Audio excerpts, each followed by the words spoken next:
Welcome to the Primetime Podcast, everybody, hosted here on the MEG Nick YouTube channel. My name is Nick, and I hope you guys are doing well whenever you're checking out the latest episode of the podcast. It talks about all things in the world of TV, news reviews, commentaries, and more. This is episode number 15 here, and this is a bonus episode for January. As many of you guys know, I do 2 of these a month, and we already hit that quota back a couple of weeks ago, but I wanted to jump on here and do this one in particular because in the last week or so, maybe couple of weeks, there's been some recent developments, some updates in the world of TV surrounding this topic in particular, and I just wanted to jump on here and give my thoughts on it. The main inspiration for it actually came in the form of my good buddy Mike, who posted a video on this subject on his channel back just a few days ago. And this subject in particular that we're going to be discussing today involves TV reboots, revivals, spin-offs, prequels, sequels, all that good stuff. This is a very controversial subject for the world of TV. Lots of people, lots of different thoughts, of course, lots of different opinions out there. I want to start off by just clarifying that my tone for this episode is not trying to be preachy, is not trying to be defensive, is not trying to be argumentative. I simply just want to put out the information that's readily available to you guys so that you can make an informed opinion on your own.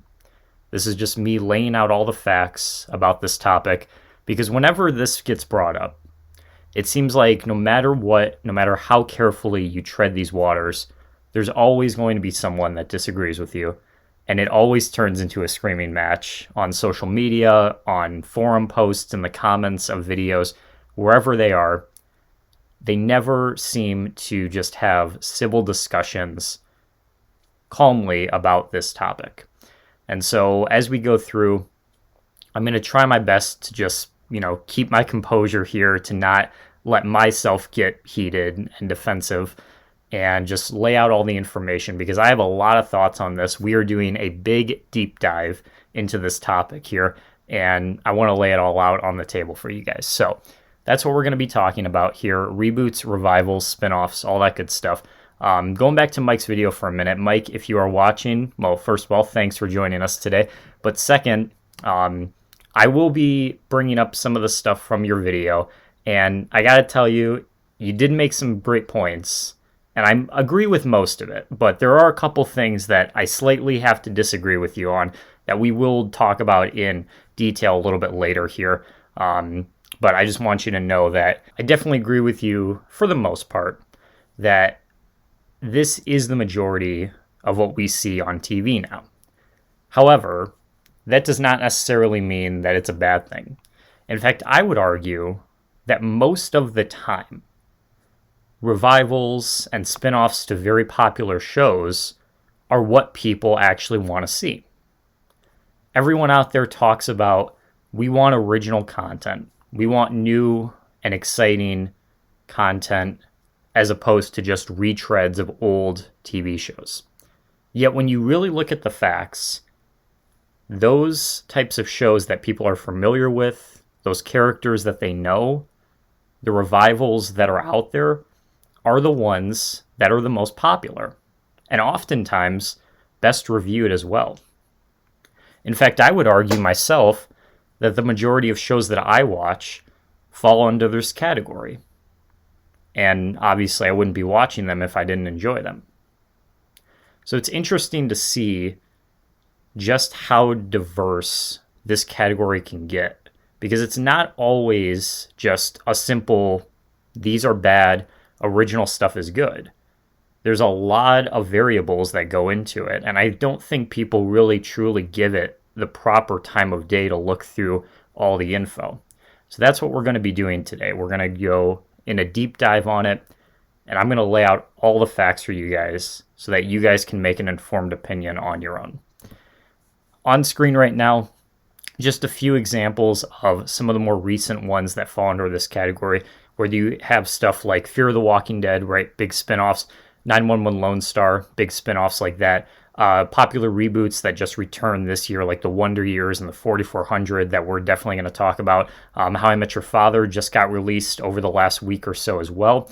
And then some ordered spinoffs, reboots rather, that haven't been confirmed yet, but have been announced that are causing people some panic of some sorts. With the Law and Order and the King of the Hill spinoff, I saw definitely, again, this sort of thing, when it gets announced on social media or on YouTube, wherever, definitely turns into a screaming match most of the time without the proper sort of, time to really reflect on it or really look into it and see why these networks and why these companies are ordering these shows as opposed to turning to original content.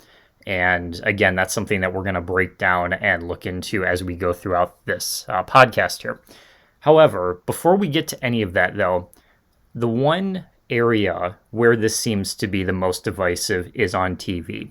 However, in other forms of media, such as music or movies, the idea of remakes and revivals of older media in those same formats seems to be met with more positive outlook from audiences, especially in music, which is where we're going to start here. Music's long tradition of cover songs, right? Artists taking a previously done song and putting their spin on it, making it their own, changing up the genre, changing up the style of it to some degree, and having big success with that. In fact, some of the biggest bands in the world started their careers with this practice. The Rolling Stones, Led Zeppelin, Jackson 5, CCR, and even the Beatles, all on their early records, covered older songs from older artists from decades ago and found incredible success while doing that. And eventually, some of those songs became the definitive versions. 30 years ago, 40 years ago, 50 years ago, this was still a very common practice to see. And that hasn't stopped ever since then. We still see examples going as far back as the 60s and 70s with songs like You Really Got Me, originally by the Kinks, that Van Halen covered on their self-titled record. And again, that became the definitive version.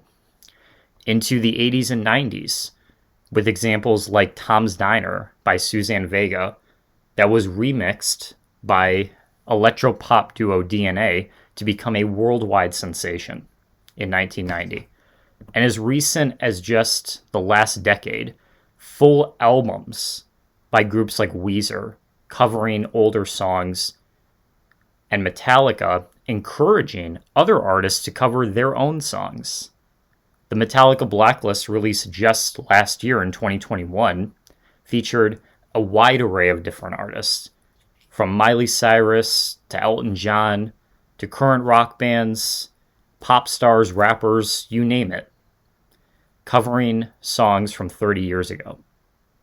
With the band's permission, encouraged by the band's label, for the anniversary release of their sentimental self-titled record from 1991. Why is it that music is so positive? Why is it that music is so encouraged to be redone, to be remade, to put some sort of style on it that you haven't seen before? I don't know exactly. It's just food for thought, as they say, an interesting sort of observation that I and many others have noticed for years now. Movies as well. There are some examples out there of movies that have had popular remakes that surpass the original. The originals have become outdated or primitive, or by today's standards just don't hold up, but are remade later and become instant classics. Perfect example of this would be Scarface. Everyone knows Scarface. Al Pacino as Tony Montana, one of the most iconic gangster movies of all time. Up there with The Godfather, Goodfellas, Casino, you name it. Brian De Palma, of course, the director. But did you know that that version that we all consider now the definitive one was a remake of the original from 1932. Decades gone by, that original movie doesn't hold up as well. New technology emerges, new actors come out that want to try their hand at this iconic story and these iconic characters. Imagine a world in which we weren't able to do that. We would be lost. We wouldn't have movies like Scarface. We wouldn't have movies such as Ben-Hur. The original from 1925 was a big success back in the day. Sure. But the 59 version is now what we consider the definitive type of this story. Those numbers that you see on the right side of the screen are what the 1959 version was able to do. $15 million back then as their budget would translate to about $145 million today. It was the most expensive movie ever made at the time. A lot of people were skeptical.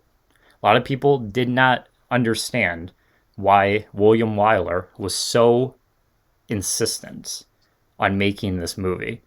Expensive and a remake, not even an original story.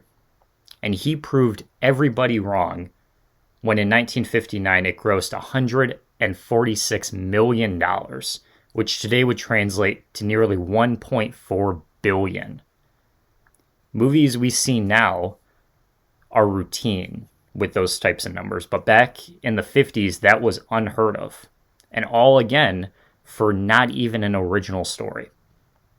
Even back then, it was clear that people wanted familiarity to be the thing that draws them to these projects. There were tons of great original movies back then, but what stood the test of time, as far as just pure stats go, the highest grossing movie of all time at that point in history was a remake. And we still see that today. Now, all this being said, there are plenty of examples from the past, right? We're looking at it, Scarface from the 1980s, Ben-Hur from the 1950s, but I know what you're saying, right? Nowadays, 2010s onward, every remake that gets announced for a movie is met with backlash the same way as TV. And sure, there are some examples of that. There are definitely some isolated instances of that. But there are definitely a lot, probably more than you think, of examples where the remakes that they have made in the last 10 years or so, again, outperform it to such a high degree that we now consider them the definitive version. One of the best examples of that, the Planet of the Apes movies. The originals there throughout the 60s and 70s have maybe okay reviews to some degree. That original one with Charlton Heston, 87% on Rotten Tomatoes, not too bad. Was a pretty big box office success as well. Inspired a legion of sequels that all progressively got worse and worse as time went on. People talk about running these types of movies into the ground, right? Running these franchises into the types of ground. Well, they were doing that way back in the 70s as well. That is not a new practice at all. It was remade in 2001 with Mark Wahlberg. Got decent reviews. Not anything too special. It was an alright box office success. It made enough money to be considered one, but not enough for a legion of sequels. That wasn't until Fox again revived it in 2011 with the new Planet of the Apes movies. And these, my friends, have now become the iconic version of this story. Those Rotten Tomatoes scores, those Metacritic scores, those cinema scores speak for themselves. These are some of the best movies of the last decade. I will fight anyone that says otherwise. Seeing those in the theater, great action set pieces, great special effects, visual effects, of course, have come a long way since the 70s. And this is the type of story that does not die out in any capacity. It just gets better with time. There are some other examples of that too, such as West Side Story. Just released, again, last year in 2021. Now, I have not seen this one, unlike Planet of the Apes, So my testimony here would not do this any favors, but I can tell you one person that does love West Side Story, and that's my dad. West Side Story easily in his top 10 favorite movies of all time, arguably his favorite musical of all time. And he loves that original movie. What he doesn't like, though, are announcements of reboots and remakes, just like the rest of us. And Steven Spielberg, surprisingly. Not a big Spielberg fan. So when you combine the fact that this new version was announced with Spielberg as the director, remaking one of his favorite movies of all time, what do? Well, obviously you have one of two options. Either you boycott it or you have to see it. There's no in between. He was convinced to go see it with a group of my aunts and uncles, his brothers and sisters, and they all absolutely loved it. The scores here, if you look them up, Rotten Tomatoes, Metacritic, blown the original out of the water. Great set pieces, talented actors, again, that wouldn't have had a chance to tell this story if not for someone's involvement in remaking this. And even in just the past couple of weeks is already getting Oscar buzz and award nominations. A lot of people really, really excited for the future of this franchise. And Spielberg, probably one of the best directors of all time, was a perfect choice to helm this project because he doesn't take away anything from the original story that you wouldn't want taken away, but only adding modern elements that elevate it to a more modern, fresh audience take. And there were plenty of other examples of this. In fact, I was just talking with my brother Matt the other day about this, and he mentioned Charlie and the Chocolate Factory from 2005. That's a great example of this as well.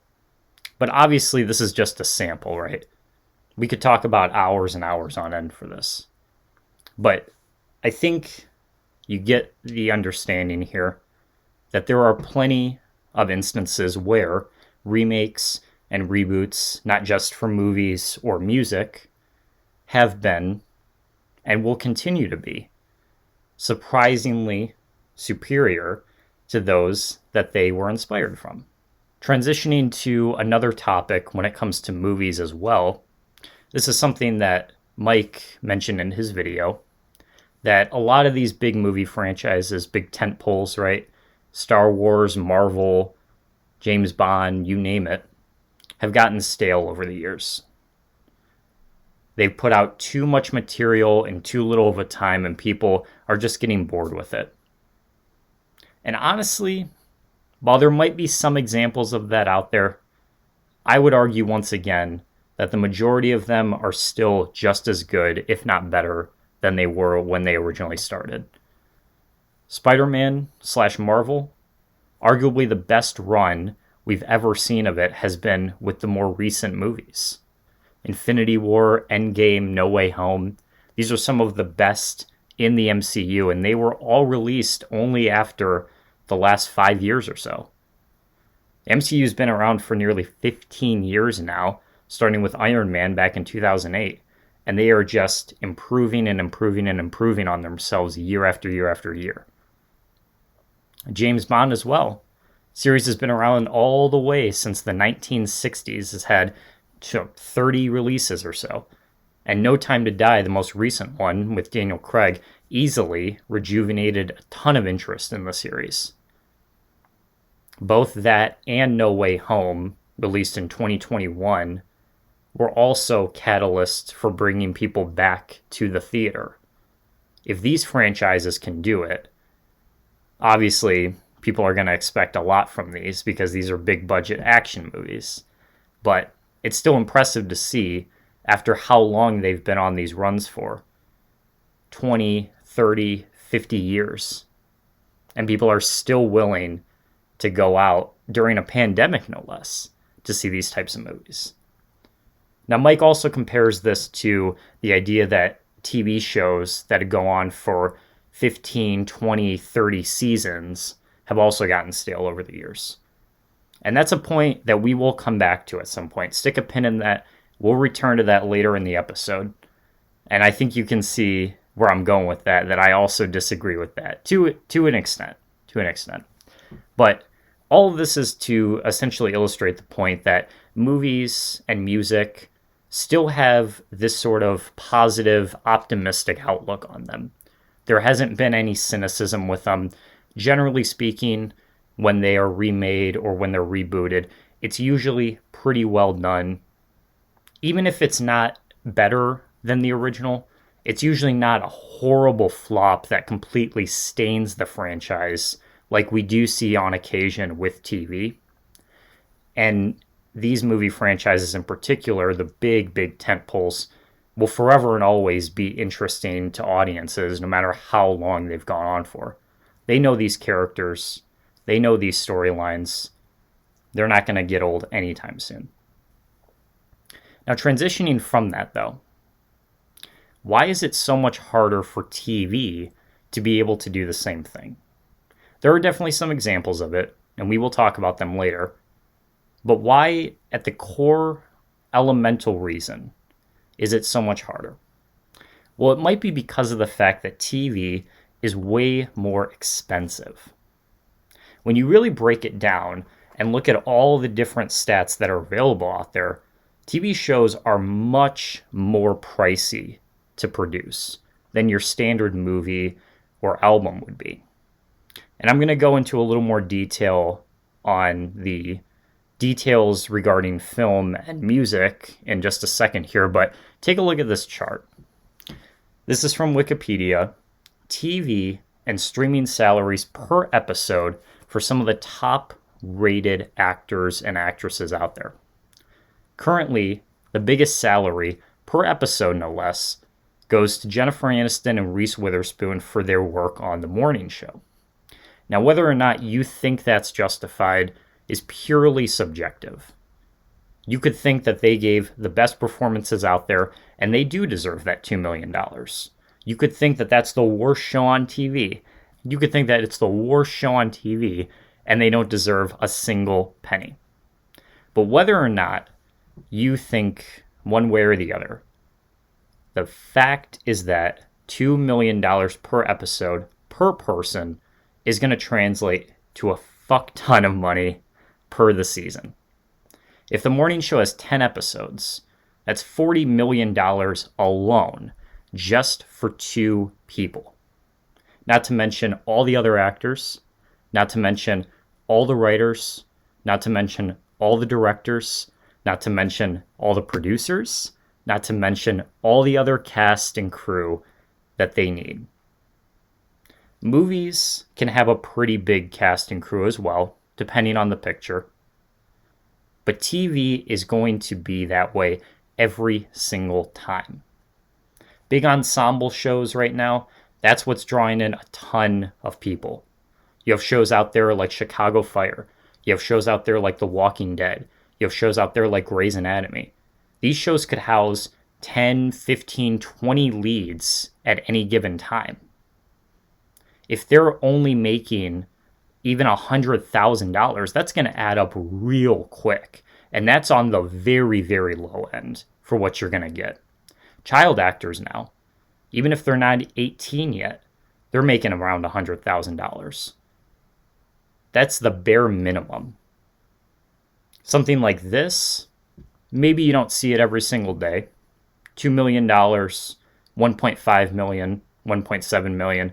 These are the extremes, sure, but they're definitely becoming more and more common as we go on.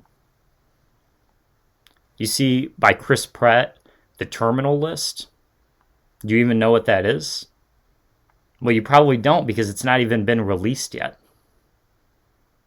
His stock is so big that he can sign on and get $1.4 million per episode. A lot of these examples as well are for multiple people per show. You see Friends down there. For the last 2 seasons, all 6 leads were getting $1 million per episode. And that is not like the morning show where it's only going to have 8, 10 episodes because it's on streaming. That's a network TV show that's going to have 20 to 25 episodes. You do the math there, it gets really costly really quick. The final episode of Friends arguably was more expensive to advertise for than the Super Bowl that year. TV shows require a fuck ton of work and energy and time and income to make it possible. And that is partly one of the reasons why networks are so resistant to take on new ideas. If it bombs, that's going to cost them way more in the long run than if a movie does. You have to produce episodes every single week.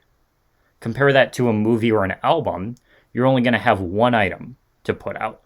Movies can take years and years and years and years and years to develop and make as perfect as possible. Albums can take years and years and years and years to develop and make as perfect as possible. TV doesn't have that luxury. They have to put out new episodes every 7 days. Sometimes, on occasion, if it is streaming and they all release all at once, there are times where they can take years, especially for that first season. But once a show is going and you get those renewals year after year after year, you don't get that luxury anymore. You have to put out episodes like that. Soap operas, they do daily episodes. And it's been reported on that some of these scripts were written in less than 24 hours. I'm not saying that makes a show better or worse. That's purely subjective. But when you do the math and you look at all the stats, there's a clear indication that these shows are way more time-consuming and expensive to put out than your average movie or music. With that in mind, the idea of being independent, very possible when it comes to music. Plenty of big artists out there can do it. Big name artists like Chance the Rapper or Frank Ocean have done it, but there's also plenty of great small artists out there. Young Yash, Maurice, Big Keith, these are all people that I went to high school with. They all have albums out there next to the big names on SoundCloud and Apple Music and Spotify. Plenty of outlets online on YouTube here, such as Patrick CC or Hivemind. You can submit your music and they'll react to it. They'll put promos in their videos. There's a whole community of underground talent there that you can explore, that you can be a part of, and it doesn't cost you much. You have a decent microphone and a decent production editing system, you can make some pretty damn good music for pretty cheap. GarageBand, I think, comes standard now on pretty much every Apple product. Same thing goes for movies. Plenty of big movies out there have been made for under $1 million, which is nothing. I mean, we were just looking at the TV shows, right? $1 million will get you one person's salary for one episode. These movies were made with a legion of people for under that much, and usually way, way, way less. Clerks, Swingers, these are made for under like $30,000, you know? Movies also don't require as many people generally. A lot of these movies were made with less than, 20 people, right? And a lot of the time they can be massive, massive success. The risk to reward ratio is way higher for TV than it is for movies. On occasion, you will find a TV show that just prints money year after year. Unstoppable. That's going to be your Grey's Anatomies, your Simpsons, your SVUs, your Walking Deads, etc., etc. But when it bombs and it becomes really, really, really infamous, there is no turning back from that. Many of these movies as well open the doors for young filmmakers to become superstars. Slacker, for example, was Richard Linklater's very first movie that he made on a whim for like $30,000. That opened the doors for him to later do projects like School of Rock, one of my favorite movies of all time. Clerks, made by Kevin Smith, one of the best, most famous indie filmmakers ever, did movies like Cop Out with big name stars like Tracy Morgan and Bruce Willis, did stuff like Zack and Miri with big name stars like Seth Rogen. He didn't get there overnight, but movies offer you that path way easier than TV. Swingers with Vince Vaughn was one of his first movies, was made by Jon Favreau, who would end up directing movies in the MCU like we were just talking about. He was the first one to do Iron Man. Evil Dead, you see there on the right, was made by Sam Raimi, who would end up directing Spider-Man. And there are plenty of other examples out there, but this is just a small scale look into just the vast majority of why independent movies are so intriguing for so many young people. You have a decent camera, you have a few friends, go out and make some short movies, see what happens. But the idea of being independent and making a TV show just does not work.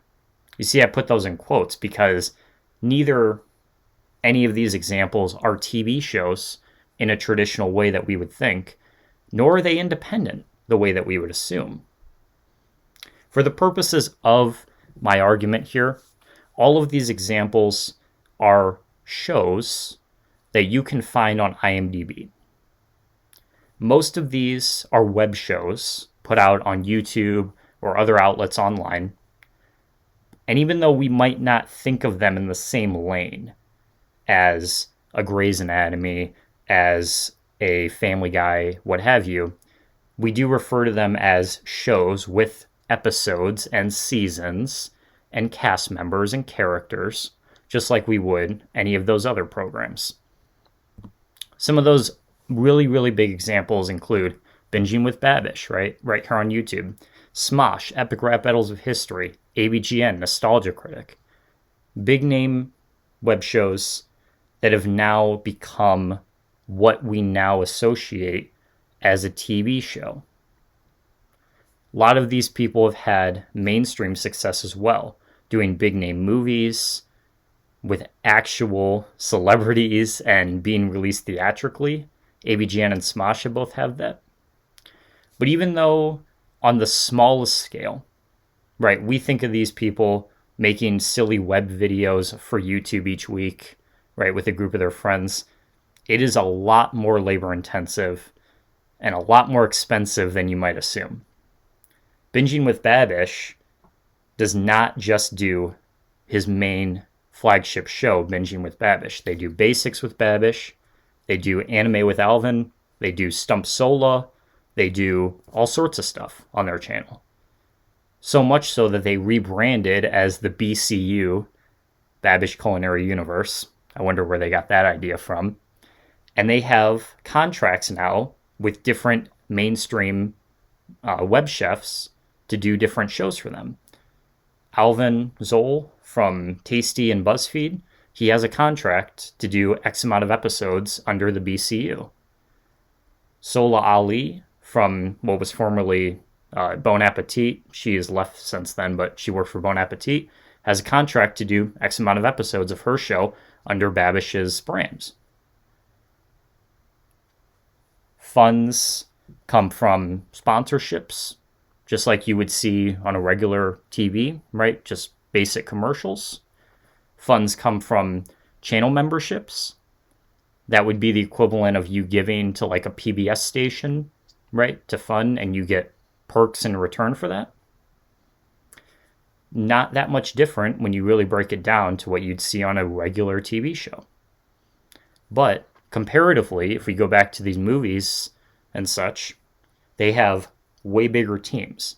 They need way more money to be able to produce these things. They're making so much content. They're putting out 2 to 3 videos a week. A lot of those movies that we just saw can take years and years and years to develop. Again, just like we mentioned with TV, they don't get that luxury. What about something like AVGN, for example? AVGN originally was independent for a while until he signed on with Game Trailers, right? James Rolfe, the lead from the show, signed with Game Trailers and Screw Attack way back in the day. to host his videos on their website. He would get a portion of that traffic income that was coming to their site to watch his content specifically. And that partnership lasted for years. He would sign on with them. They would be able to host it for a year and a half prior to him putting it up on YouTube. Then he left eventually, and he signed with a different production company by the name of Screenwave, who he's still with. And some of their producers, Justin, Kieran, have appeared in his videos. They partner with Amazon. They partner with a whole bunch of different outlets to promote his content, to put his stuff out there. Very similar again to the idea of these production companies contacting NBC, contacting CBS, contacting ABC to try to find an outlet to put these shows on, whether it's YouTube or Game Trailers or Amazon. AVGN has bounced around a few times, just like a traditional TV show would. But at the end of the day, there's still a financial backing behind him to be able to do that. In recent months, he's taken on sponsorships as well to produce these shows. And Screenwave is not just exclusive with AVGN or Cinemassacre as the parent company. They have a legion of different channels and different outlets that they support on the side as well. Again, it's a big team there. 50, 75, 100 people, way more than you'd expect because you don't see the full process behind it. Epic Rap Battles of History is an interesting example. They originally partnered with Maker Studios way back in the day when that was a thing.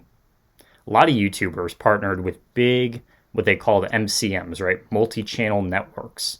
These big production companies that would finance out all these different creators, would give them money to produce these shows. They would obviously take a portion of that, but they would give them lots of advertising, lots of marketing behind it, big production, equipment to use and costumes and whatever they needed to make these videos as quick as they could. Epic Rap Battles of History back in the day would produce one video a week. Maker Studios has since been defunct, right? They went out of business. And so a lot of those people that were under their contracts and such went independent. ERB was one of them. They now are funded exclusively through Patreon, which again would be the equivalent of like you giving to a PBS station, for example. And their output has definitely diminished, not only in the quantity of videos, but you can tell the quality as well. A lot of people out there would argue that the earlier episodes, the earlier seasons of Epic Rap Battles were far superior to those that they're doing now independently. It's not impossible. They are proof that you can do it. But the catch is, it's just not going to be as consistent. And now, as opposed to putting out one video a week, they put out maybe 3 videos a year. So the idea of independent TV shows, do they exist? I suppose so. There are some examples if you stretch it, right? But for the most part, these types of programs are just not sustainable without a big production company behind you backing it with millions and millions of dollars. And a big staff willing to work week after week after week after week to put this out. Again, a much different style of production than you would see with music and movies. But let's pretend like we're talking about an even smaller scale for a minute. What about creators like Adam Ragusea, or Joshua Weissman, or Drew Gooden, or Danny Gonzalez, or Scott Kramer? All of these people produce episodes once a week on their channels. We don't really refer to them as shows, but they're in the same league. They put out a weekly episode, a weekly video, just like you would see a weekly episode of TV. How are these people able to do it? Have you ever noticed that when it's a single person like this, that you're pretty much always guaranteed to see a sponsorship in their videos? If you go to any channel that is just the name of a person that runs it, that hosts the videos and is the face of the channel, pretty much guaranteed to always have sponsorships behind them in one way or another. And all of these examples do just that. As opposed to seeing on traditional TV, you might see like Coca-Cola or Samsung or whatever, Toyota, right? It'll be stuff like ExpressVPN or Helix Sleep or Squarespace or HelloFresh, right? It's just a different brand, but it's the same idea. Sometimes they're at the beginning of the video, sometimes they're at the end, sometimes they're at the middle. Just depends on, the circumstances surrounding it. But again, it's no different than just having regular commercials on TV. Then there's the case of Chris Stuckman. I put him solo because he's the most unique brand of all these. He was another one that was part of a big MCN back in the day, in this case, Defy Media. They went out of business, and there was a whole scam with them, right? That's a story, that's a whole nother can of worms. But essentially, it was a big facade. They were bringing in millions of dollars through investors. They were pocketing a lot of that money. They weren't properly funding all of these creators and their proper shows, and a lot of them just got hit really bad with it. But with Chris Stuckman, whose content generally revolves around movies and TV, he does a lot of movie reviews and he does commentaries like this, where he talks about different things going on in the movie industry and giving his thoughts on it. For a long time, he was not happy with his content. And a lot of that came in the form that he had to pass it through a filter because Defy Media wanted to make sure that it was appropriate, it was family friendly, it didn't violate YouTube guidelines, it was clean, and that was restrictive on a lot of the stuff that he wanted to talk about. Movie industry especially has big pockets right now with YouTube.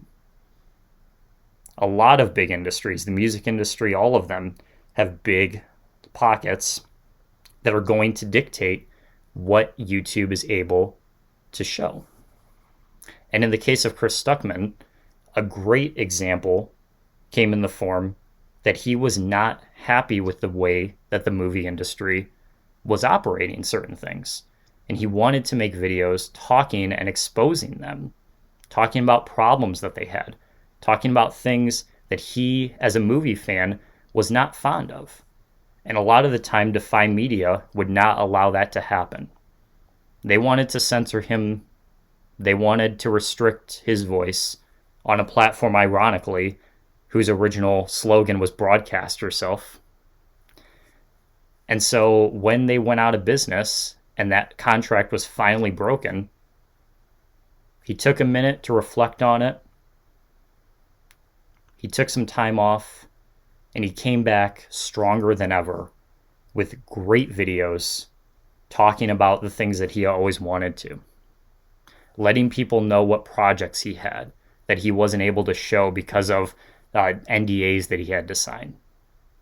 And now his content, in my opinion, is better than ever and is funded through sponsorships like we send, like ExpressVPN or HelloFresh, stuff like that. But he just seems a lot happier with the way that he's producing his videos now.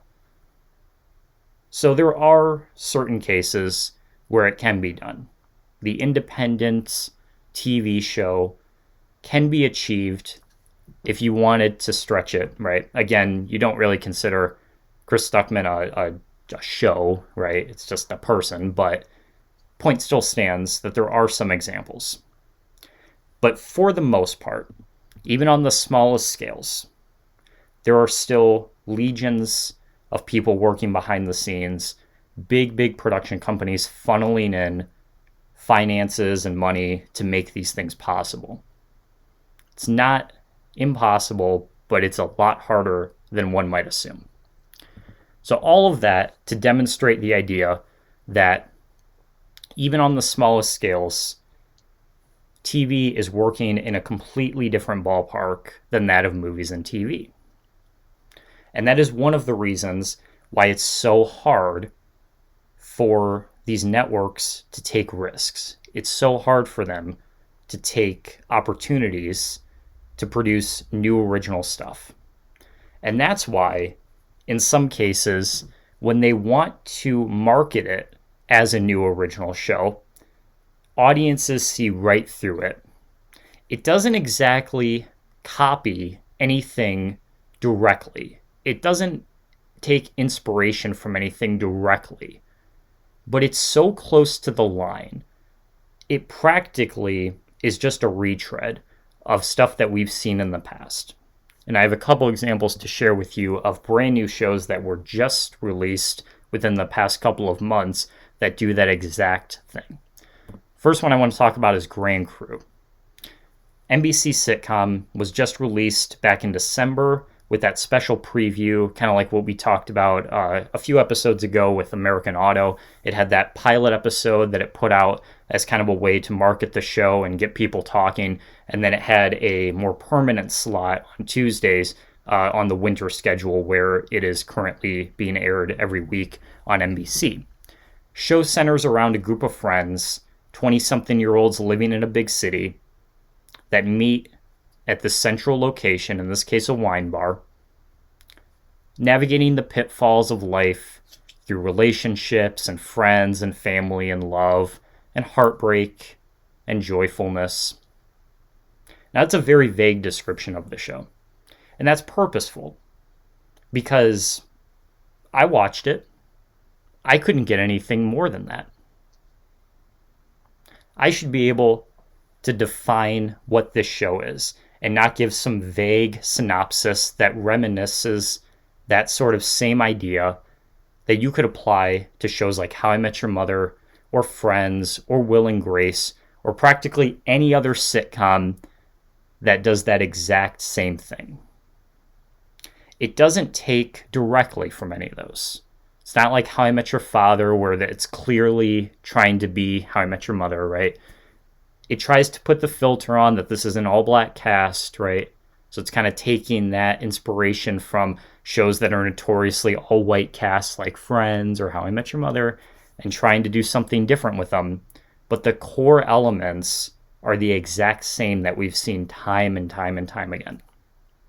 And what does this translate to for viewership? Solely in the red. It's never the spot where you want to see. Following that, we also have Good Sam. Same exact idea here. It doesn't necessarily take inspiration from one particular show, but little details that are so common from about a billion other shows, in this case, any medical show on TV right now. Throw a stick at TV and it'll bounce off about a billion of these things. The Resident, Grey's Anatomy, New Amsterdam, Chicago Med, The Good Doctor. They're everywhere. Did we really need another one? No, we didn't. And again, I watched this show. I was excited to check this out. I like Sophia Bush. She's from Chicago PD. And yet this one doesn't do anything. It might be a little funnier here and there. It's got some, decent humor to it. Jason Isaacs is pretty good. But again, if I wanted to give you a vague synopsis, it's just another medical show at the end of the day. And similarly to Grand Crew, it shows up at the very bottom of the rank. Audiences are so predispositioned to seek these shows out and completely disregard them once they realize that they're just retreading the past. Even a show like Squid Game, what many thought to be a breath of fresh air, a completely new idea, cannot escape this same behavior from audiences. Comparing it to the Hunger Games, comparing it to old movies such as this one, As the God's Will, I believe it's called. Even going as far to say that the writer and director of Squid Game plagiarized off of some of these other media. Now, whether or not, again, you think that that's legitimate is completely subjective. But the fact that that was even called out at all is a sign that TV audiences are so sensitive and extremely protective of media that they see in the past. Even the most original ideas, or so we thought the most original ideas, are still in some ways going to be inspired by previous ones. So that begs the question, is there any new media out there? A lot of people would say no. Lots of people would say everything's a remake, everything's a reboot. So my question is, why are you still watching it then?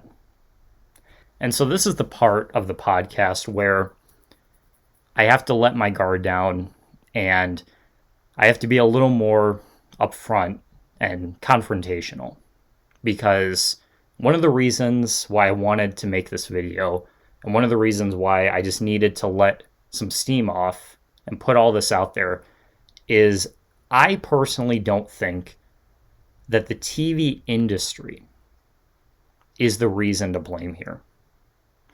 I think it's the TV audience.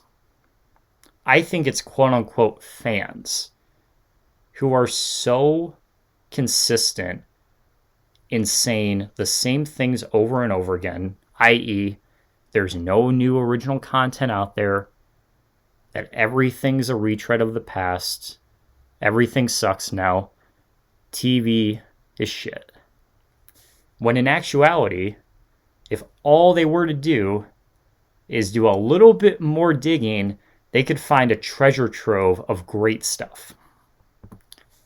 This is where I have to call out all of the hypocrisy that goes on in TV discourse and the TV community. Let's start off with the fact that looking at these treads that we just saw, these charts from Spoiler TV, the fact that there are some original shows in here. There's not a ton, but there are some. And yet, none of them appear in the green. None of them are currently already renewed for another season this early in the year. They're all bottom in the yellow or in the deep, deep red.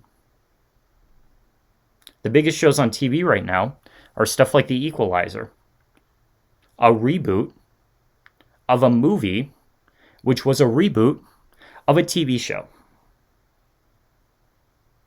You're telling me that you're so sick of it, yet somehow it's one of the most popular shows on TV. And that's closer to the bottom of the best. Young Sheldon, a total spin-off of one of the most popular shows on TV previously, The Big Bang Theory. Still going strong. One of the biggest comedies on TV. 911 Lone Star, as we said at the beginning here, a spin-off of 911. FBI, arguably just another Dick Wolf show. That could be a good or a bad, depending on how you look at it. Call Me Kat, a word-for-word remake of Miranda. Not inspired by, a pure word-for-word remake. Very popular. Everyone says it's one of the worst shows on TV. I think it's one of the worst shows on TV. And yet somehow, it's one of the top rated. In fact, it's the biggest comedy, aside from The Simpsons, on this entire chart. You think comedy is dead? Maybe. But you're not supporting the new ones. You're not supporting the original comedies on here like Pivoting or Keenan that just premiered this year that you haven't even given a chance yet. We have Grey's Anatomy. We have Law & Order SVU. We have Chicago's on here. The Simpsons.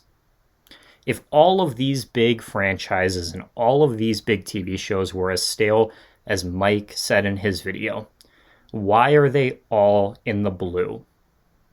Why do they all have multiple seasons, not just one season, but multiple seasons already contracted out? Probably because people still like them. Probably because people are still watching them. I know I'm still watching them. Superman and Lois, or The Flash on here. Some of the CW's biggest shows. Completely ripped adaptations from already established media. Anytime a superhero show or superhero movie gets announced, it's usually pretty positive. And yet those aren't new stories. Those aren't original stories. What about All American? The biggest show on TV right now. Basically just Friday Night Lights. It's just a football show. Nothing special, nothing new. Why is it so popular?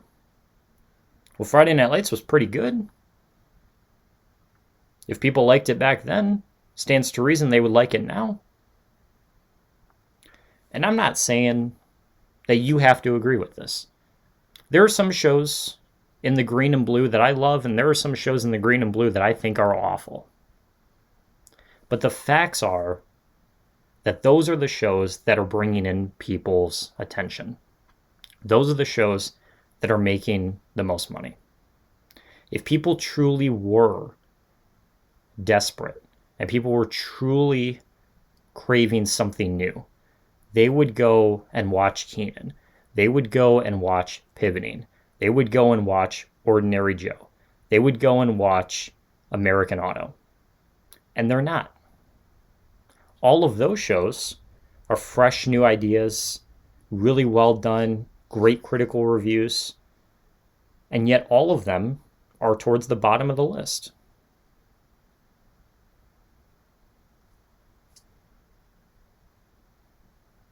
Maybe you disagree. Maybe you do agree. But as the great Blackie Speaks once said, men lie, women lie, numbers don't. And those numbers next to those original shows are not good. Let me bring it to you a different way. Let's say you have the choice between two shows. You don't know what they are. You don't know where they came from. All you know is the information on screen right now. The first show is an original murder thriller that takes place on a Navy ship out in the ocean with a classic whodunit mystery. Well, that sounds pretty cool. I mean, crime dramas are massive. Great thriller shows keep you engaged. Great dramas in that respect. Doesn't seem like a retread of anything. Everyone likes a great whodunit mystery. Scream, right? That's a classic whodunit. That was one of the biggest movies from this year thus far. This show is critically acclaimed, and the best part is it is free to watch. You don't have to pay a single dime to check this show out. The second show is a spin-off to a bloated, overdone show in a genre that's stretched way too thin for its own good. Doesn't do anything original to put this genre back on the map. Does the same old tired cliches that we've seen a billion times over. It has so-so reviews, and you have to pay in order to watch it. Now tell me honestly, which of these two shows would you rather see? I'm going to bet most of you, at least if you're being honest with yourself and you do truly want new stuff, you would probably watch the first one. And you can watch the first one. That show is called Vigil, and it's on Peacock for free right now. That second show is Law & Order Organized Crime, and it's also on Peacock, but you have to pay for it. And you don't even get the whole show. You can only watch season 2 right now. You can't watch season 1. You can't even catch up on it if you wanted to. You missed it on TV. You missed an episode. You weren't home exactly at 10 o'clock on Thursday nights.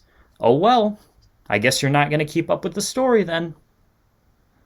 And yet, have you heard a single person in the last year talk about Vigil? I haven't heard anybody. This show looks pretty cool. I'll probably check it out at some point.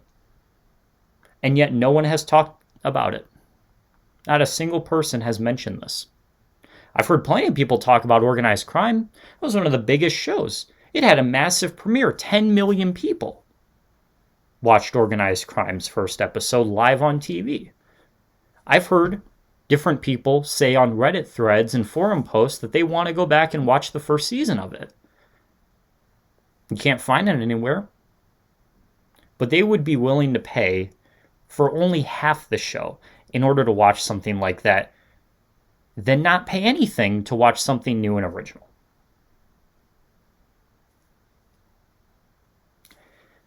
What about these shows? Rutherford Falls, American Auto, and Big Shot. Why these three in particular? These are all original shows, really well done, great critical reviews. And the kicker is that they've all been made by big name producers and creators in the TV industry. Michael Schur, Justin Spitzer, David E. Kelley. Have you heard anyone talk about these shows? I don't think so. I was having a conversation with Mike the other day, and I mentioned to him just, in passing, have you checked out the new Michael Schur show, Rutherford Falls? And he said, no, I haven't even heard of it. And Michael Schur is, of course, one of the biggest sitcom names in all of TV. Parks and Rec, The Good Place, Brooklyn Nine-Nine. He's made some of the best comedies of the last decade. And yet he put out this new show, original idea, great new cast. No one watched it. No one knows what it is. American Auto by Justin Spitzer, creator of Superstore. This is a great show. I've been keeping up with it. Set in Detroit, it takes a look at, it's a workplace comedy, at a failing car business and the chaos that goes on within those four walls. Great characters. Anna Gasteyer is hilarious as the lead.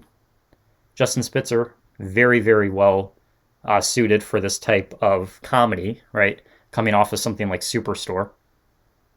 Never seen a comedy set in Detroit following the lives of auto workers like this. It's pretty damn good. And yet, when we go back to that chart for a second, it's one of the lowest rated on TV. Despite the fact also that it has a 100% rating on Rotten Tomatoes. What about Big Shot? David E. Kelley, one of the most iconic creators of all time. Big Sky, he just did. Ally McBeal, he did. The Practice, from back in the 2000s. And yet Big Shot is a sports comedy drama starring John Stamos from Full House.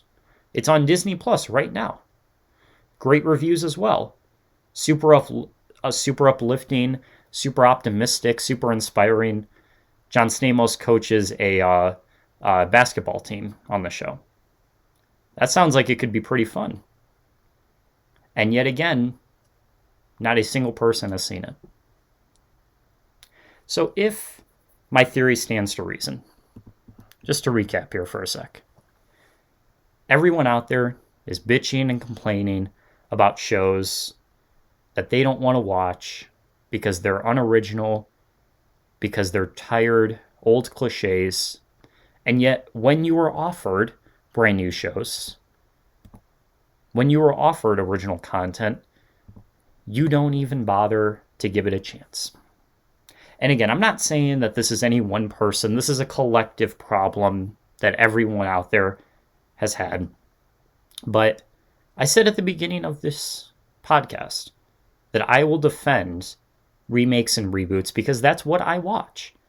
I don't really watch a lot of these original shows either. That's because I don't really care to. I like familiarity. God, I cannot say that word for the life of me. I like stories like Law and Order, Organized Crime, because I know who Elliot Stabler is. And I miss him from the original seasons of Law and Order SVU. I'm stoked that the original Law and Order is coming back. I'll definitely be watching it. I'm watching the Chicagos every single week. Chicago Fire is on its 11th season, and it's arguably the best it's ever been. Chicago PD is on its 9th season, and it's arguably the best it's ever been. The episode ratings on IMDb for this latest season have multiple episodes break 9.0 in its 9th season. This would usually be the end of most shows, and the Chicagos are exceeding what they've done previously. And all of that, and you still are convinced that reboots and retreads are bad for TV. You can totally think that way. I'd love to talk to you in the comments if that's how you feel. But support your argument. Give me some examples of people actually caring about these new shows, because I haven't been able to find any. And that's a shame. Because like I said, American Auto, just as an example here, is a really good one. It's one of my favorite comedies on TV right now. And yet no one has given it a proper chance. Viewership matters. You could talk about these shows all day long.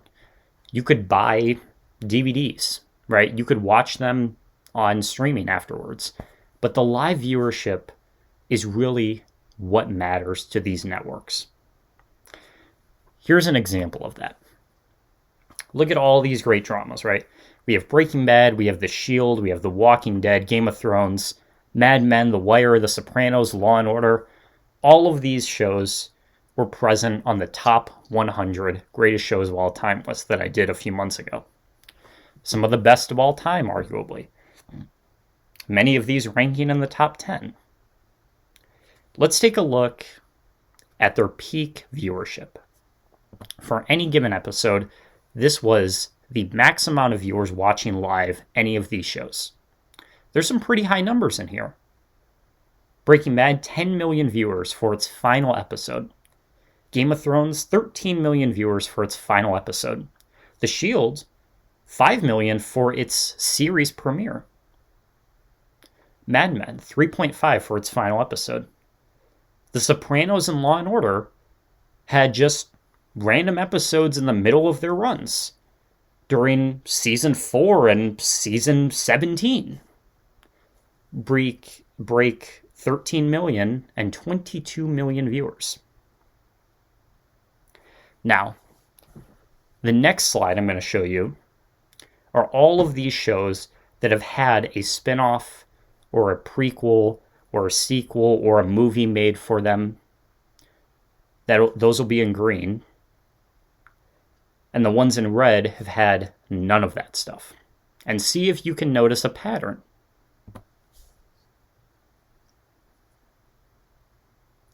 Isn't it funny that the ones in green all had 10 million or more live viewers at one point? The Shield, Mad Men, The Wire, those are fantastic shows. Those are all in the top 100. Arguably the best dramas of all time in their categories. And yet they haven't had a sequel. They haven't had a movie made about them. Isn't that interesting? Maybe predictable, but kind of interesting, huh? And there, of course, are exceptions to it. Sons of Anarchy, for example, didn't even make the top 100 list, but it still has a really well-received spinoff in the form of Mayans MC. Dexter was on that list, and it has Dexter New Blood. But these two have something special about them. Mayans MC is the only one of these spinoffs facing cancellation because of its low viewership. It's a great show. It arguably could make the top 100 next time. And yet it's the only one on this entire list that might not even make it to its next season because not enough people are watching it. This is something that Mike actually pointed out to me that he talked about in a previous video. He's a huge fan of Sons of Anarchy and Mayans MC. And yet there is talk within the community that it might not make it to another season. Dexter New Blood, fans begged for years and years and years and years and years for Showtime to bring Dexter back. And yet somehow, some way, which I'm still blown away, they somehow had the worst luck with their finale a second time. Easily the worst show based on the fans' reaction to it, compared to any of these other spin-offs, and arguably did more damage to the entire franchise than any other. Do we see that with Better Call Saul? No. Better Call Saul made the list in and of itself, the top 100. And it's going on a high note. It's not ending because of low viewership. It's ending because the story's wrapped up. Do we see that with Law & Order SVU? No. That made the list in and of itself. And it's still going strong after 20-something years. Did we see that with The Sopranos? Many Saints of Newark? That was a huge streaming success, enough to that David Chase, the creator of The Sopranos, wants to do another movie. How about The Walking Dead? Fear of the Walking Dead. That shit broke cable records when it was released.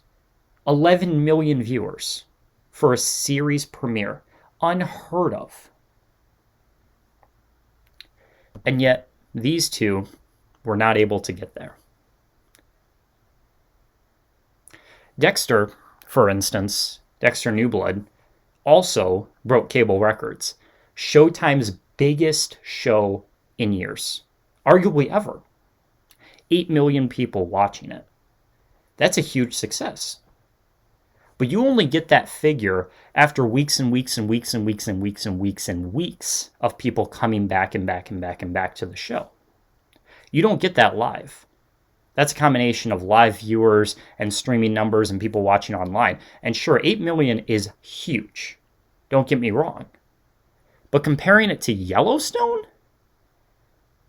its direct competition in its direct time slot, Yellowstone is able to get it in 1 hour on one channel. It's broadcasting on 4 different channels simultaneously and online and on streaming all at the same time. When you do the math, in the same span that Dexter New Blood captured those 8 million people, Yellowstone did 3 times as many. New Blood fans are huddling around Twitter waiting for an announcement. Turns out it's a fucking DVD set, while Yellowstone gets 2 spin-off shows. Now, that's not to say that one is better than the other, but viewership still reigns supreme after all this time. I cannot tell you how many times I've looked online, I've seen the Nielsen ratings, keeping up day to day, and how many people are still surprised by this fact. It is the most streamlined, simple way to look at it. Even when it comes to the most benign, nonsensical stuff on fucking cable, like Impractical Jokers. This show is huge for True TV, pushing out every other show. The Carbonaro Effect, Adam Ruins Everything. Get that shit out of here. Put more Impractical Jokers on. The reruns do better. And in its 10 years of being on TV, it's gotten four spin-off shows and a fucking theatrical movie? Holy shit. And all of those do incredibly well too. Those Yellowstone shows, 1883 so far, is doing incredible as well. If people were truly upset by spin-offs, if people were truly upset by reboots, if people were truly upset by sequels, none of this would be where it's at. These shows have secured their legacy. The ones in green have exceeded it because they've been able to do that not for themselves, but for other media as well. I personally don't think, looking over all the evidence, that you are being honest with yourself. if you still believe that people are truly that cynical when it comes to reboots and TV shows. I don't think you're being honest with yourself if you can confidently say that TV is any different than movies or music, where that is celebrated and that is joyful and people are excited for it. Because if that was the case, these shows would not be in blue and green. People would be watching these shows and not these ones.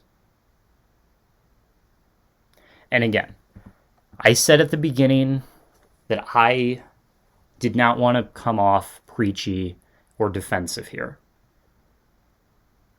But the numbers, the facts, the statistics, that's all out there. That's all available for anyone to look at. They tell a very different story. So, all that being said, let's recap here. You don't want word-for-word remakes like Call Me Kat, even though it's one of the best shows on TV, arguably, due to its popularity. You don't want it. You're still acting like it sucks. And I agree, it does suck, but people like it somehow. It's still popular, and that's what the networks see. You don't want genre changes to classic shows. Bel-Air gets announced. It's going to be a hard-hitting expose drama based on the characters on The Fresh Prince, and the fucking internet goes ballistic. Hell no, we don't want something like that. Okay, all right, fine.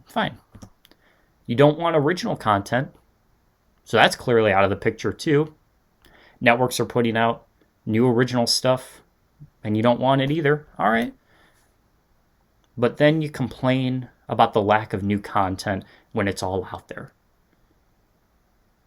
They've tried to give you every single thing that you could possibly want, and somehow you're still not satisfied because you're just watching old stuff.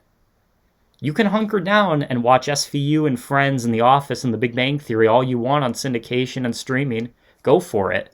They're not going to complain. But then when you see numbers that SVU is still doing well after 20 years, it fucking surprises you? Come on, guys. Come on. And even after all of that, all of your most anticipated lists are all consisting of reboots and spin-offs and prequels. Lord of the Rings, How I Met Your Father, House of the Dragon. You can be excited for these shows. I'm not saying you can't like these. But pick a lane. Either you're on board with these networks revamping, retrying, remaking all these shows, or you're not. And again, it's not to call out anyone individually, right? I know people that I've talked to, my family, my friends, they feel the same way, that there are always going to be exceptions.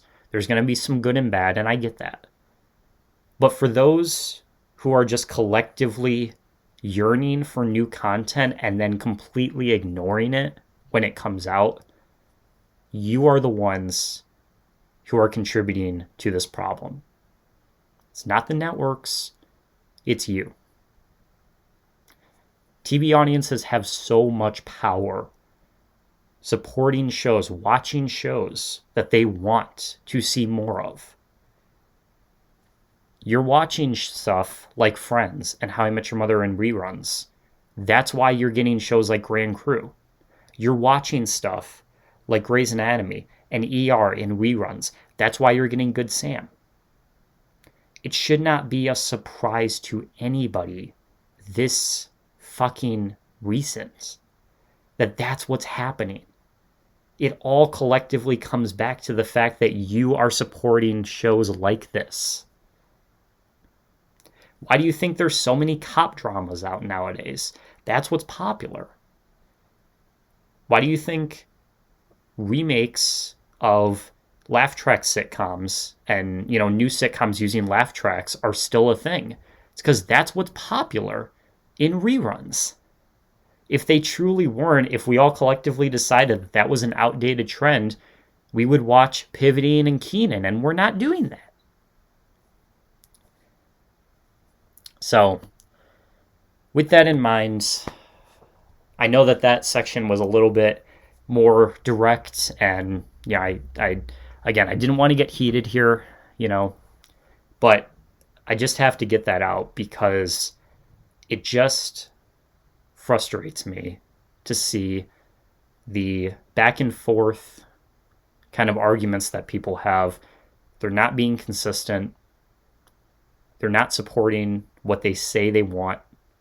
And it's just completely ruining any sort of cohesive discussions or proper dialogue that we can have about TV now, because people cannot figure out and decide for themselves what they want.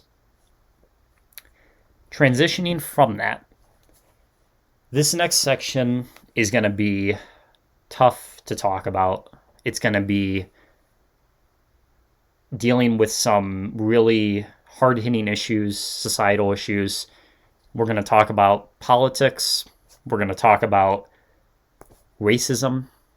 We're going to talk about prejudice.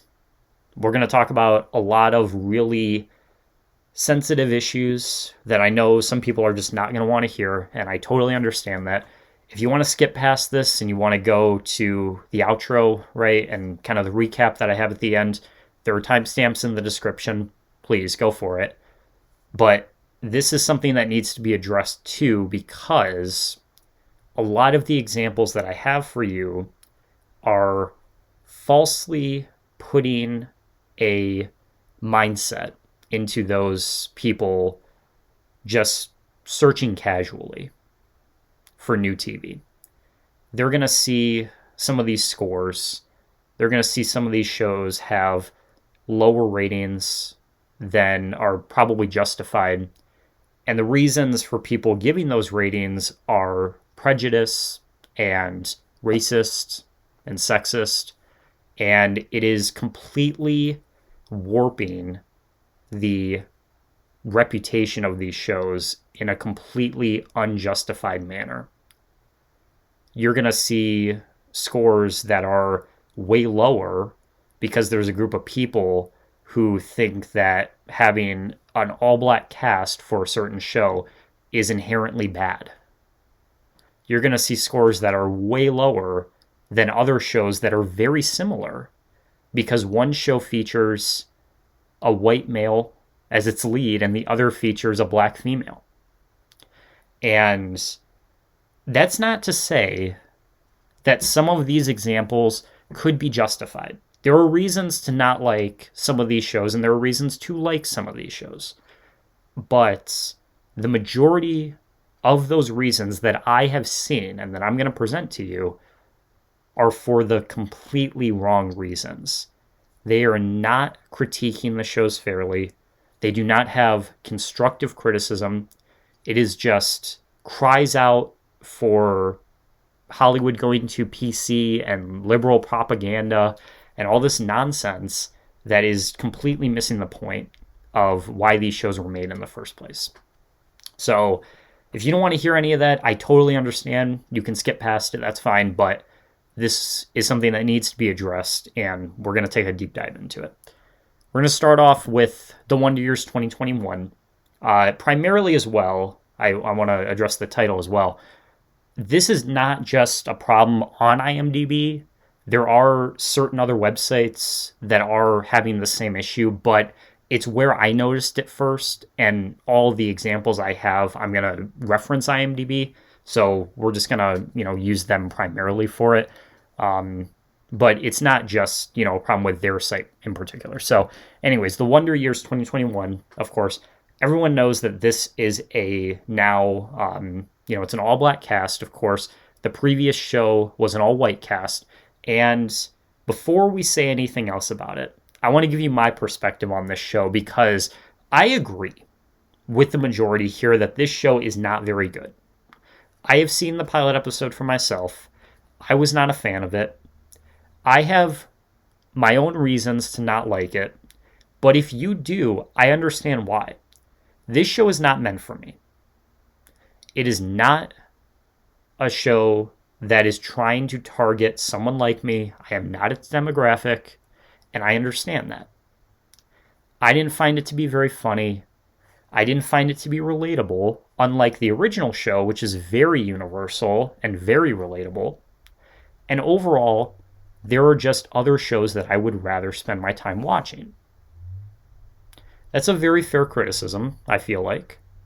It's not because the cast is all black, because there are other black sitcoms that I enjoy just as much.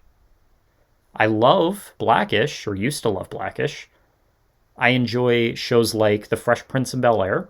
I like shows like Family Matters, There are plenty of great examples out there for all black shows that I'm a big fan of. The Wonder Years in particular, though, did some things early on that made me suspect that it was one thing when in actuality it just isn't. I expected this to be a comedy. It's marketed like a comedy. It has plenty of jokes in its ads. It went for a younger demographic. It was advertising on TikTok. It was obviously meant to rejuvenate the series for a younger generation who maybe didn't grow up with the Wonder Years, 1988. And yet in the show, it's set in the 1960s. It references events in American history that took place back then that haven't been relevant for 50 years now.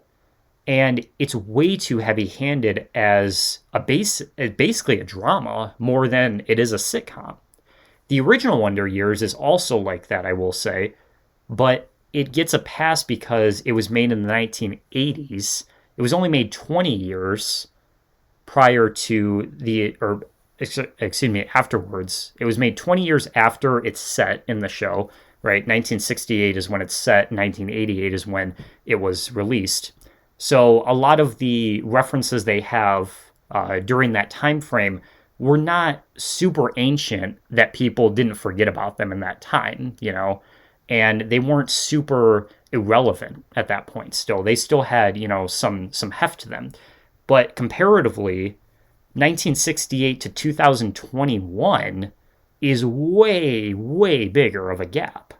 And so there are events like the Vietnam War, like the death of Martin Luther King Jr., that are brought up in the show that people watching this nowadays do not know about and do not fully connect with because they weren't around back then.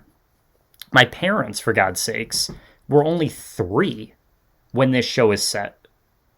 And, they wouldn't be able to relate to it either.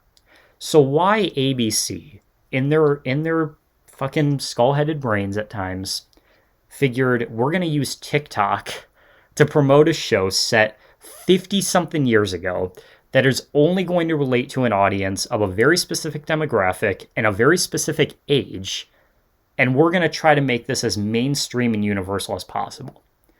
Completely the wrong idea here. This show will definitely hit on some levels for a specific group of people. I am not that person, just simply put.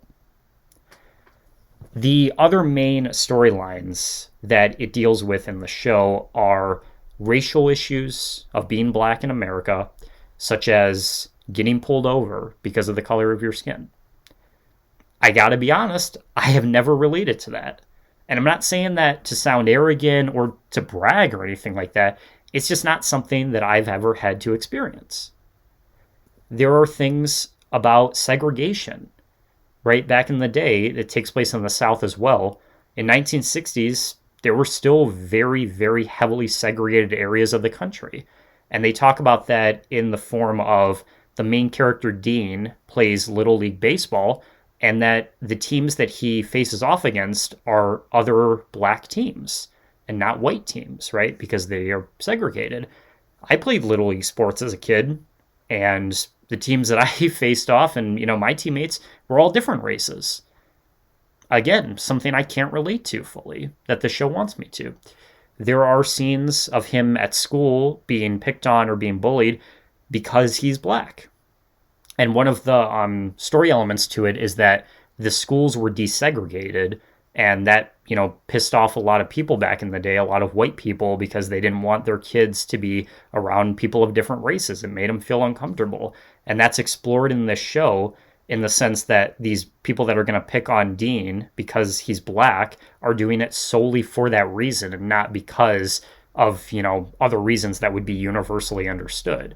So all this considered, this show is very heavy-handed with its subject matter, and I could totally see if you experienced those things, if you related to those things, it would be something that would hit home, because it would finally be a story that addresses those in a very honest way.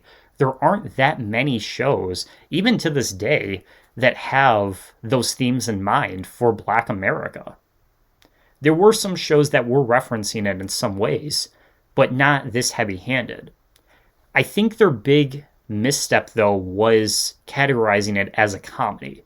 You put it in between shows like The Goldbergs and The Connors, which are very, loose and fun and colorful shows with lots of humor to them. This show did not get a single laugh out of me, and that was very disappointing, because even if I couldn't relate to the more dramatic elements, humor is very universal. Comedy is the most universal form of art there is, and this show did not make me laugh at all. So that's my criticism of it, right? That's my kind of overview, review of it, if you will. But looking at the ratings here, critics love this show. Rotten Tomatoes gives it a 96%, near perfect score. Audiences, on the other hand, give it a 5.8. And maybe, again, there is some constructive criticism there, but a lot of the comments will argue, I don't like this show because we didn't need another black sitcom. I don't like this show because it took an all-white cast and made them black. I don't like this show because Hollywood has gone too PC and casting black actors unnecessarily. To the right person, that would be incredibly insensitive. As I just mentioned, there weren't that many black sitcoms doing what this show is trying to do with its subject matter. And I think for the right audience, at least some people, like Rotten Tomatoes, agrees that this is an important show that'll serve Black America very well. And yet you're reading those comments and you're scrolling through on IMDb, and there is just a legion of people, 1 star, 1 star, 1 star, 1 star, that cannot get past the fact that they're trying to make a show that's not for them. TV audiences are very selfish, if you couldn't already tell by all the other evidence we've had in this podcast. But this in particular is one of the worst examples of it. These people think that everything is for them, that there aren't any shows off limits. Sometimes there are certain things that are not made for you. And instead of bringing so much attention to it and complaining and bitching and just making racist arguments, watch it, see if you like it, and if you don't, move on to something else. It's not that hard. Now, there was one comment in particular that I really wanted to talk about here, because this gentleman, again, I don't know, who these people are, obviously, but this person in particular compared it to the idea of making The Cosby Show with an all-white cast. He says he doesn't want to see something like that. Not only is that just naive, but it's just inaccurate. The Cosby Show is what I would argue a horrible example of representing Black America properly on a sitcom. In fact, you can look online, you can find plenty of people who would argue that that show has done more harm to Black America than it did positively. The Cosby Show featured a very affluent African-American couple living in a very nice house, making very good money, making a very good living for their children, while real Black America was dealing with a crack epidemic, housing issues, and police brutality, something that the Huxtables did not experience at all. Daddy was a doctor, mommy was a lawyer. They didn't deal with those things. There was a wave of conservatism that was sweeping over America during the time that The Cosby Show was on, during the Reagan administration, and there was a clear sense that TV shows wanted to portray these families in a very positive light. They didn't want to address the harsh realities of life. They didn't want to address the clear-cut racism that was going on in the country during that time, as uncomfortable as it may be. And The Cosby Show was one of the most infamous examples of a show with that much status. It was the number one show for years on end. It was one of the biggest shows on TV that just so happened to feature Black actors and Black characters.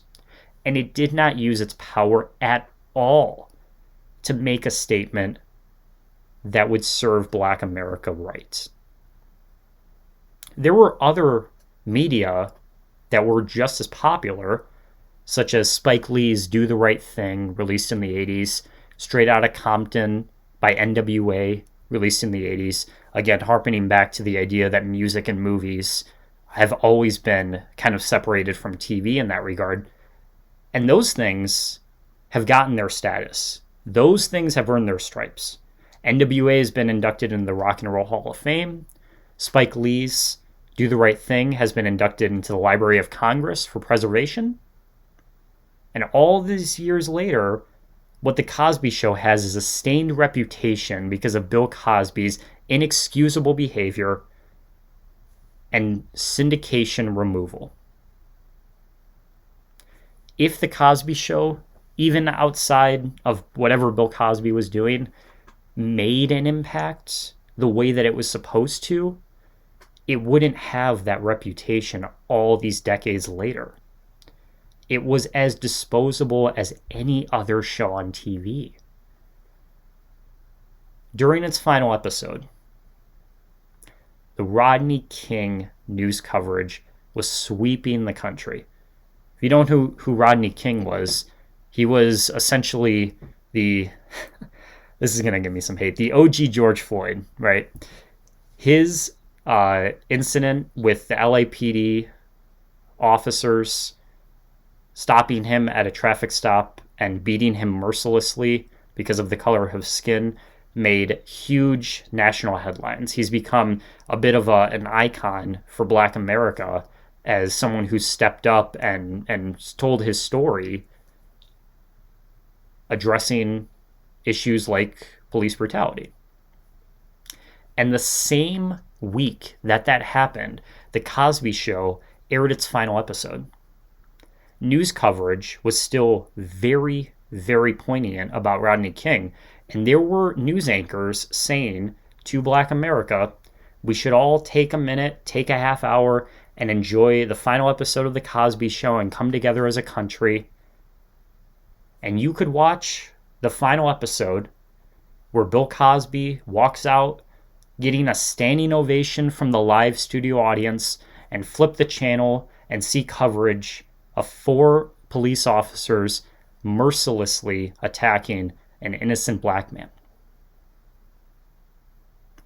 Tell me honestly, which of those images still rings true to this day when Black Lives Matter and George Floyd are internet headlines every single week? So I agree with that gentleman that The Cosby Show does not need a reboot with an all-white cast, because it did that decades ago with any other sitcom out there that featured white actors. And I have said on this channel before that The Cosby Show should be kept sacred. I have said in previous videos that even in light of Bill Cosby's wrongdoings, The Cosby Show should stay on syndication and on streaming, and it should be archived. And the reason is, it did make an impact to some people.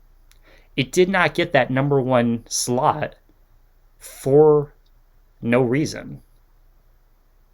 There was an audience watching it. And all these decades later, without that context, without seeing it for ourselves, we wouldn't know why it was so impactful. People now, like I just did, can critique it and say that it wasn't an accurate representation, and I don't think it is. I've seen The Cosby Show for myself. It's okay. It's not going to hurt anybody. You could watch it. You can enjoy it. There's some good parts to it, sure. But unless we know fully, unless we have access to it, we're not going to be able to have these meaningful discussions. It should be archived for that reason alone. But at the end of the day still, I do believe that it did not do nearly as much as it should have to put these issues in the light that they deserve to be in. And the idea of bringing it back in 2021 with an all-white cast would be a career ender for any network willing to do something like that. It would completely get torn apart on social media instantly. There's no reason to do that. The Wonder Years 2021 is a show that's trying to do something good for the culture. It's trying to have these discussions. It's trying to put these issues into a national spotlight the way that very, very, very, very few other shows have ever tried. The Blackish, one of my favorites, has had some episodes like this. The Fresh Prince tackled some of those topics 20 years ago, but not this directly this early on. This show, from the moment it starts, lets you know that this ain't going to be your typical sitcom. And that might be refreshing to some people. This is not me defending it quality-wise because, like I said, I'm not a fan. But there is a reason for this to exist, unlike a white Cosby Show. With that in mind, let's talk about another example here, another reboot of a show that just premiered this year with an all-black cast that was previously with an all-white cast. This one, the 4400 on the CW. Once again, we see that the rating here is very, very high, 80%, pretty damn solid. But the audience scores 4.2 on IMDb. Is it really that bad? The original has a 7.3 on IMDb, for anyone wondering. I don't think the original is that great.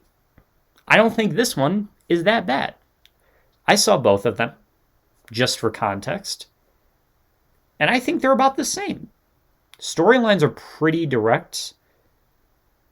Acting, writing, directing, it's all pretty much adequate.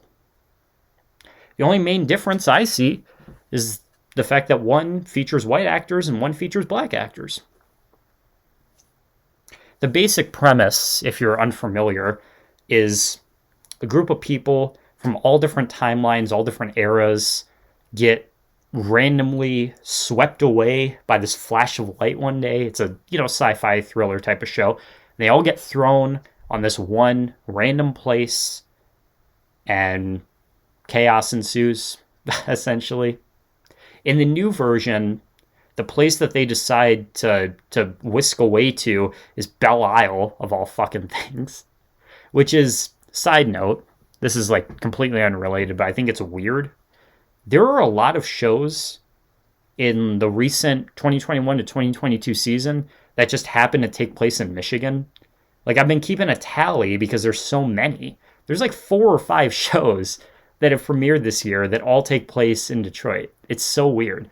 But anyways, so they all get whisked away, and the one sort of thing that this show tries to do which is kind of political and kind of, reminiscent of some other shows that have attempted this and failed, is it tries to be very topical with the idea of government control. All these people, even though they're innocent and they're just as confused as everyone else, get trapped in this hotel with security guards and police officers all around, and they won't leave. The main character of the show, she escapes at one point to see her husband and her kid because it's been so long since they have seen each other, and the cops are on her trail and they drag her right back, right? They will not let anyone go. And I guess the whole mystery is supposed to be like where they all came from and what they're all doing here. I mean, you have people that are, from the 1800s that get whisked away. You have people from the 50s that get whisked away. And there's some humor that comes with that too. There's a scene where this woman from the 50s is talking to a woman who's from, the present day, right, 2021. And she is like really attached to her phone and it goes missing. And the woman from the 50s is like, man, y'all young kids, y'all really attached to your telephones. And so, it's, there's some banter there. It has a decent, couple parts to it. But for the most part, this is just not really a genre that I'm into, right? I've talked about many times, sci-fi type of stuff, fantasy type of stuff. It's not really my bag. This doesn't do anything unique to, change my mind on that. But it definitely doesn't deserve the hate that it's getting solely for the fact that, again, it's a primarily black cast on this one. And just another example of the kind of bias that some of these audience members have against these types of shows. Another example could be the brand new Naomi that just debuted on the CW. This one easily, again, critical reception through the roof here, 96%. And yet on IMDb, 4.0, one of the lowest premieres we've seen in years. Again, happens to feature a black woman as our lead character here, based on superhero, stories from the past in comic books, where this lead character has always been a black woman. I don't know how that's so surprising to you. She's a DC character. This had a lot of promotion, a lot of hype for it, and it paid off. This is the third biggest premiere that the CW has seen this entire TV season thus far. Only 2 other shows have been able to beat it out, which just so happen, by the way, to also be adaptations and reboots. Now, isn't that interesting? One of them, Superman and Lois. Everyone knows Superman, of course. How many times has he been portrayed in movies and TV in the past, and yet he's still very popular nowadays? Biggest CW show currently. One of the best it's ever been. People are watching. And the other one, believe it or not, Walker. The reboot to Walker, Texas Ranger. One of the cheesiest, dumbest shows in the history of TV from the 1990s. Rebooted with a fresh look and a more modern take on it. And it just so happens to be one of the most popular shows on TV at the moment. Now, isn't that interesting? Maybe a coincidence, but maybe pointing to my theory I stated earlier that people truly do like some reboots, even if it's for something as dumb as Walker, Texas Ranger, for God's sakes. But anyways, Naomi, also very popular, nearly 1 million viewers, which is huge for the CW. Great critical scores, right? But that IMDb, man, that one little stain on it, that if it could just brush off, it would be incredible. Now, comparing this to another show featuring a DC superhero that came out around the same time, just a couple weeks ago as well, called Peacemaker. You might have heard of this. Peacemaker has insane audience scores, if not a little bit less than that of critical, but basically the same, right? On Metacritic as well. But the audience scores on both Rotten Tomatoes and IMDb put Peacemaker way ahead. 84 on Rotten Tomatoes and an 8.4 on IMDb comparatively to a 4.0. Now, truly, let's be honest with ourselves here. Is it that much better? From what I can gather, both of these shows have very diverse casts. This is not meant to throw shade at Peacemaker or any of these other shows at all. I'm just trying to point out that there is a pattern here. Is it really that bad? Or is Peacemaker really that amazing that they're that different? I mean, both of these shows aired at the same time, have near the exact same scores on any other site. Are both DC superhero shows adaptations of previous works, like we've been saying. And the only difference, the only obvious difference, is the leads. And yet somehow that translates so hard to the audience that one is way superior than the other. What about with Batwoman? Oh, there you go. There's the IMDb score. What about with Batwoman? 3.0, 3.4. 82% on Rotten Tomatoes. A lot of people enjoy it.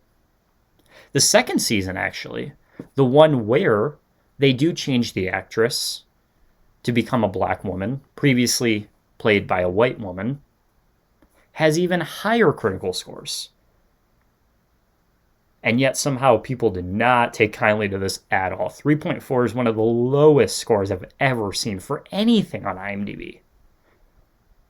Again, maybe the show is that bad, possibly. I haven't watched it for myself, but it is surprising, you know? It's just so shocking to see. There was a Reddit thread that I found talking about this exact issue on the IMDb subreddit of all things, which I didn't even know exists. But I found it, and someone made a very good point on there that this is one of the most cowardly ways, one of the most passive-aggressive ways to show your prejudice and your racist. I can't think of another way that would be so incredibly, just like you said, cowardly. That's the best word to describe this. Because no one who's doing this is bold enough to go out and call someone the N-word, right? Right? Well, maybe. If you're not already caught up with this story, Lacey Mosley, who plays Harper in the new iCarly from 2021, even before the show debuted, was getting racist attacks, racist tweets thrown at her, prejudice, racist, horrible things thrown at her, all for being a part of the show. Not even the fact that she was, not a good actress on the show because it hadn't aired yet. Just the fact that they saw her name, went to her Wikipedia or whatever, saw that she was a black woman, and decided, hey, I'm going to call her the N-word today. I'm going to wake up, I'm going to go on Twitter, I'm going to tweet at her and call her the N-word. That sounds good. You could make a justification for any of those other examples. You can make a justification that Naomi and Batwoman and the 4400 and the Wonder Years truly are that bad, but there is no excuse, no defense at all for this. You didn't even give her a chance. You hadn't even seen the show yet. And yet you decided that this was going to be what you did that day. All because you're so fucking butthurt by the fact that a black woman is taking over for a previous role that was portrayed by Jeanette McCurdy, who happens to be white, on this new version of the show. Jeanette McCurdy explicitly said that she didn't want to participate. She didn't want to be a part of this anymore. She was tired of it. People, I think, forget the fact that of all the Nickelodeon stars, Ironically, the two that stepped away furthest from that era were her and Ariana Grande. And is it any coincidence that those two happen to be the ones that did the spinoff? I mean, right? She said she doesn't want to be an actor anymore. She wants to pursue other career paths. She wants to be a director. She wants to be a writer, producer, make her own original content. And she seems really happy with that. And that's awesome. I love Sam. I love the original iCarly. But I also really love Harper and this new version too. And I think Lacey Mosley is a great choice to play this character. And the fact that all of this happened months before the premiere is inexcusable. Ironically, iCarly has the best scores of any of them. Not just the audience scores, but critically too. Even the IMDb crowd was so impressed with this. Even if there were a couple in there that were whining about PC culture, or a couple in there that were upset with the diverse cast, it didn't show as much.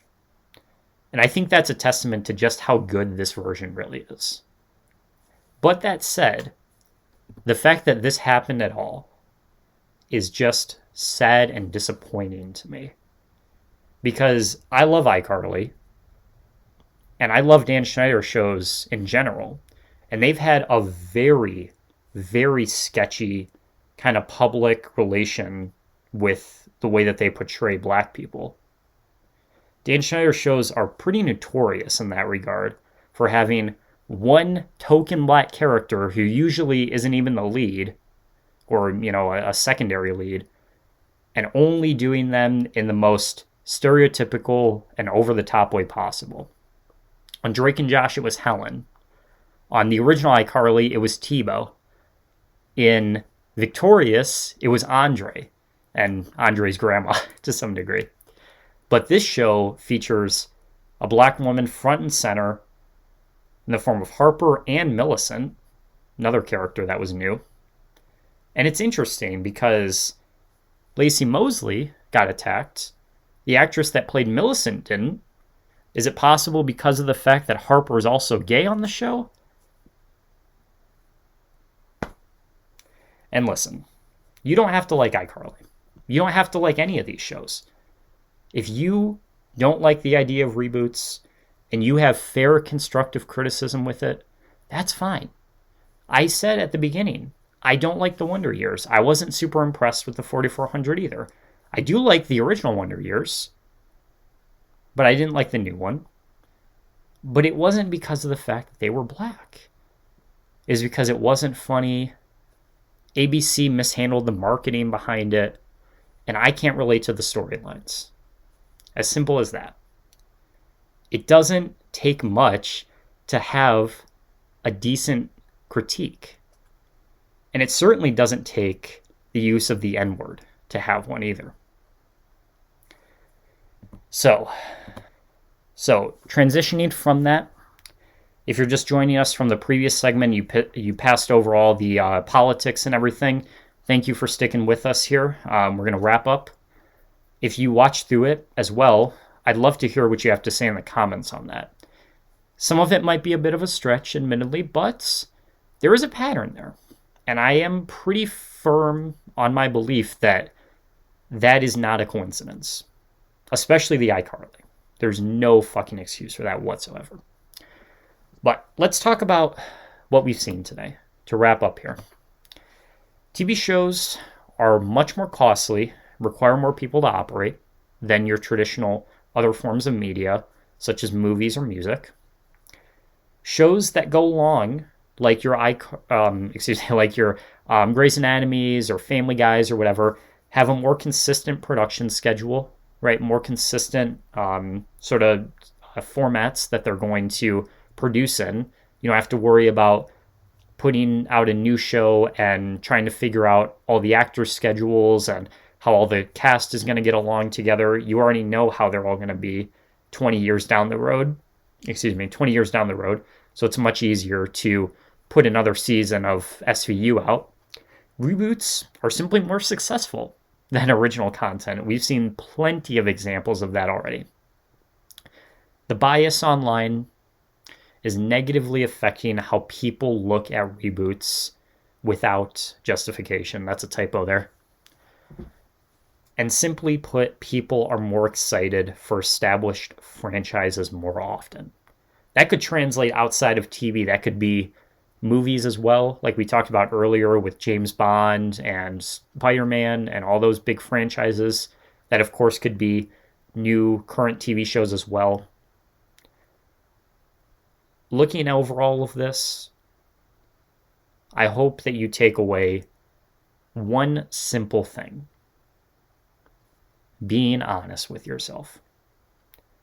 If you truly do not like reboots and sequels and spin-offs, and you have fair criticism for it, that is fine. That is part of the reason why TV is such a fun medium to talk about, because people will have so much to say on so many different items. However, if you are upset about reboots and spin-offs and sequels because of false assumptions you have about those shows based on a passing score you may have seen on a website without giving it a fair chance, whether that is critical reviews, audience reviews, or Nielsen ratings, you see it's at the bottom of the list and you think probably isn't that good, without giving it a fair shot, be honest with yourself and say, is it truly that bad? Because we've seen examples today how the bias online can really negatively impact some of these shows without any sort of explanation behind them. It's just people being butthurt, people with prejudice, people that aren't fairly giving these shows a proper chance, even before they debut. My good buddy Mike and I were talking the other day about this when his video came out, and he asked me a question, and I've been sitting on it for a while as I've been, putting together this project for you. And he asked me, do I think the golden age of TV is over? And my answer is no. The golden age of TV started in 1999. The best year for TV, hands down. The Sopranos, SVU, The West Wing, Family Guy, SpongeBob, Freaks and Geeks, all released that year. Amazing year. And since then, over the past 2 decades, we've gotten so many incredible shows. And a good amount of bad shows as well. In my opinion, all of those great shows are still out there for you to find. There is original content. There is content that is being inspired by other forms of media, being adapted, being rebooted. That's just as good. What is dying, though, and arguably what is already over, is the community. Forum posts, Reddit posts have turned into screaming matches. Comment sections have turned into civil wars. The community of this medium is no longer the safe haven it was, where people could just come and have a good time and forget about their day. You can still do that with music and movies. Those fan bases, those communities are thriving. Great discussion over there. But TV specifically has completely gone downhill. And a lot of it is a lack of optimism, a lack of patience, a lack of curiosity. I don't want to see certain shows get rebooted just as much as you guys do. And I think there are instances where there is fair criticism to talk about those things. But I think when shows do come out, people are so quick to not even give them a proper hour of their time, 20 minutes of their time, to watch an episode and truly judge for themselves. They're following what other people say. They're following, like sheep, what other people think. And they're missing out on so much good stuff that they might like more than other people if they just gave it the proper time it deserves. So I'll leave you with one last thought before I go. Whenever you're done watching this video, or whenever you get a moment to spare this week in everyone's busy day-to-day lives, open Netflix or Hulu or YouTube or IMDb or Google or Wikipedia, wherever, and type in one letter and find a show that you have not seen before. Could be a show that you've heard of, but you've never properly given the time to.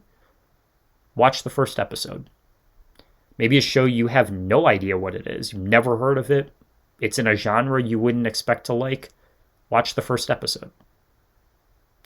20 minutes, 40 minutes, 1 hour of your time to try something new, reboot or not, and give an honest critique for it.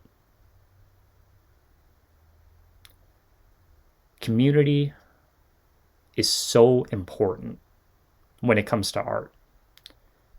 If we can't have safe spaces, if we can't have fun discussions about it, what's the point? All of us could wallow in our bedrooms watching reruns of classic sitcoms and old dramas all day long. But that's only half the battle. It's connecting with people. It's talking honestly about things that we like and dislike, laughing, sharing different shows that we've discovered. All of that, I don't have fun with it anymore. I think, truthfully, the golden age of TV is still alive and well. And in order for that to ring true 10, 20, 30 years from now, we have to maintain that. We have the power to make it happen. And I hope that you guys use it to the best of your extent. Thanks for watching, everybody. We'll see you in the next one.